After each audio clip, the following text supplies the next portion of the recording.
Over time, words get twisted and can change meaning. Take, for instance, the word faith. People often think of faith as simply a mental process in which we accept ideas. That's partly true. We might observe the order and beauty of the universe, reflect on experiences in our lives, and we may conclude that God exists, and we say, that's faith. But that's not the faith that necessarily pleases God. Let's read Matthew 9:20 through 22. And behold, a woman who had suffered from a discharge of blood for 12 years came up behind him and touched the fringe of his garment. For she said to herself, if I only touch his garment, I will be made well.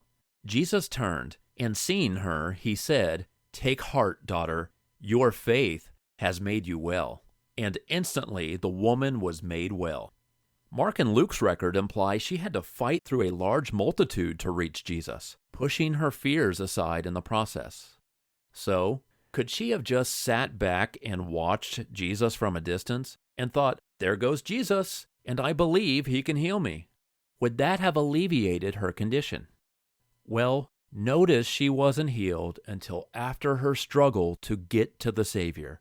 It was then that Jesus said, your faith has made you well. Faith requires more than our thoughts and our feelings.